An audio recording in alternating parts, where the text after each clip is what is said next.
When hiring someone, the worst thing you can do is to pick someone who's straight up rude. Well, I'm pretty sure no one has time for that kind of negativity. But what if the boss decides to go undercover to teach these creeps a good lesson? Well, this employee made everyone throw their claws at her. I mean, that's how frustrating she was. Turns out, apart from being Retro Fitness's manager, Jacqueline was also foul-mouthed. So let's head straight to this gym stationed in New Jersey with over 300,000 members. But wait till you meet the person who's running the place. I'm Eric Casaburi. I'm the founder and CEO of Retro Fitness. Retro Fitness started out of frustration. Just one guy running the entire place? Damn, now that's what a superhero looks like. Now our boss here is to check everything out and see how the employees are doing, and much to his dismay, one employee, aka Jacqueline, seems to have caught his eye. And well, it wasn't for all the right reasons. I mean, just take a look at this guy, you guys. Some of that, Right. but most of the time I'm kind of just like this. Here, all right. So let me get this straight.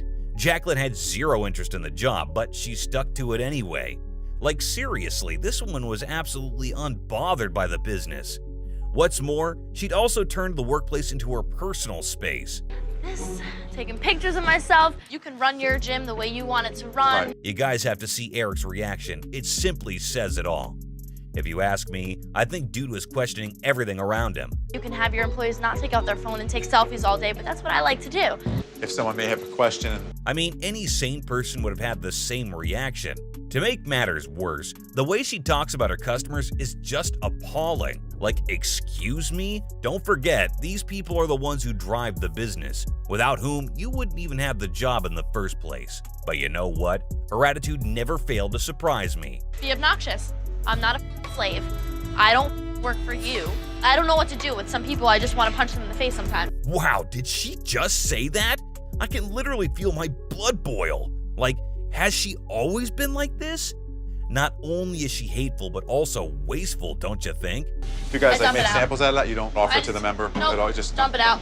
Dump it out. If they want it, they can take it, but if not, oh well. Damn, that's a load of profit she just threw down the drain. What's more, she decided to be this total jerk to Eric, the boss who'd shown up as Barry. And yes, people had started to notice. No, you're gonna do it the way I told you. The way you told me. Okay, so we want 2 of these from you, right?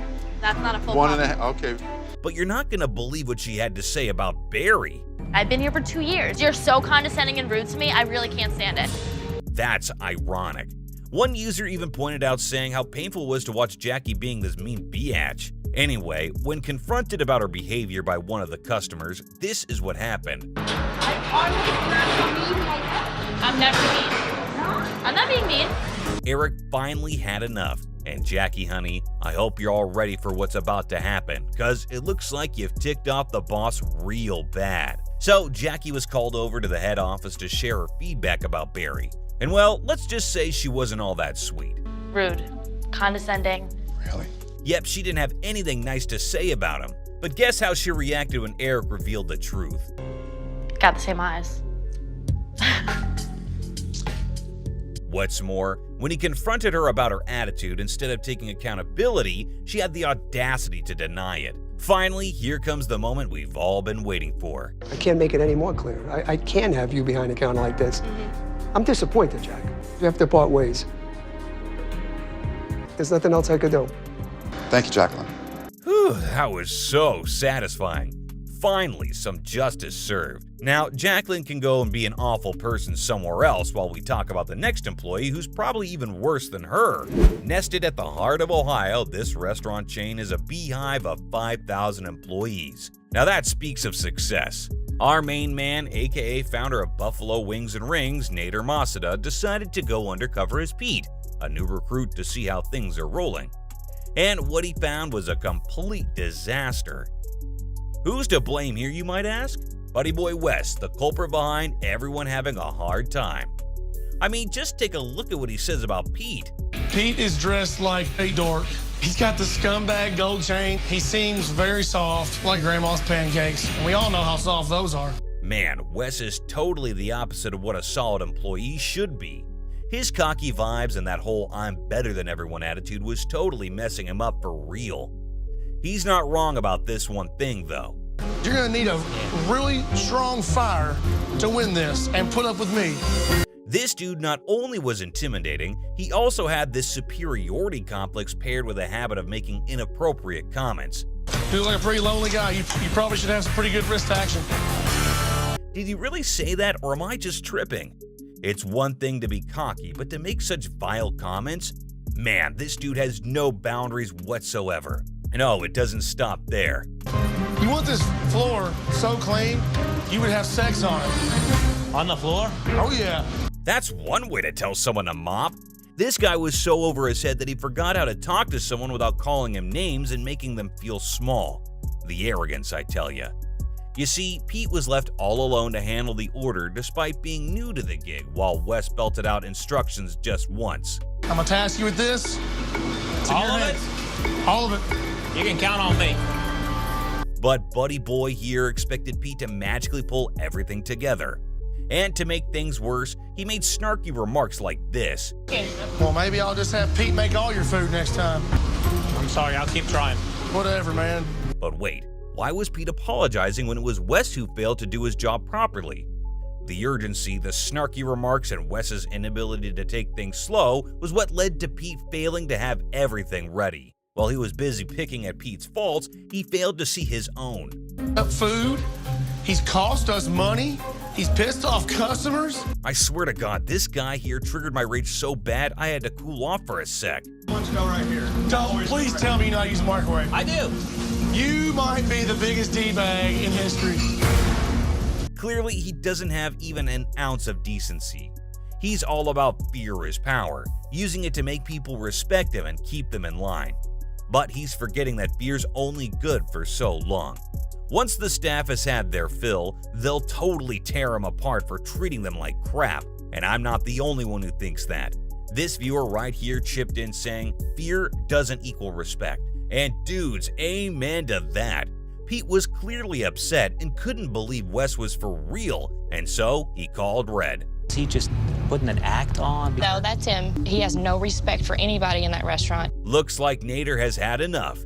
It was now time to take action and show who the real boss is, both literally and ironically. My name is Nader Masadi, and I'm the president and CEO. I have been undercover for this past week in my own company. Okay. Nader confronted Wes not only about being too intimidating, but also about the lewd comments he made occasionally. And boy, was his response revolting. I'm not their dada. I'm not their guidance counselor. I'm their manager. Okay. Even when confronted by his staff members, he remained the pathetic loser refusing to take accountability for his actions. He finally had what's coming for him at the end. I think I would have a better chance at success if we separate ways. So I'm gone then. Ouch, that's gotta sting his ego. Now, Wes was a real pain in the ass, but the next guy, he's on a whole new level of trouble. I'd even go as far as to say he's the definition of it. Now, we all know or have at least heard about Hooters. Sitting in Arkansas, it's considered one of the biggest restaurant chains in the world. And the man behind its success? Well, let's take a moment to meet the boss. Hi, welcome to Hooters! He may be the boss, but the real stars of the show are the female employees. Yep, without them, the company would have been on the ground. So, what's really boggling is that this boss acted like a total jerk towards them. So, our big boss takes over the disguise of Scotty, who's there to assist the general manager Jimbo. Now, here's a little glimpse into Jimbo's life. We're looking at the hair. Is it styled? It looks styled to me. Okay. She looks like a Hollywood starlet. Yes. Right? Now, I don't know about you, but the way he's talking surely gave me the jitters. And if that wasn't bad enough, he had a lot more to say. My, those are some non-glamorous nails you have. Jimbo made it very clear that, we are about the Hooters girl. With all due respect, the only thing non-glamorous is your face and that stinky mouth of yours. Like seriously, his comments were absolutely disrespectful. But what he does next is just straight up appalling. He knows damn well that the ladies are tired and are just waiting to catch a breather. But this comes at a horrible price. Maybe we'll do a bean eating contest, all right? Maybe we'll get all the girls, we'll shove their faces down in the beans and have them clean it up. For real, man. I mean, he's clearly dead in the brain. There's no other way to explain his idiocracy. But hey, we can tell Kobe was super uncomfortable with his behavior, and can you blame him?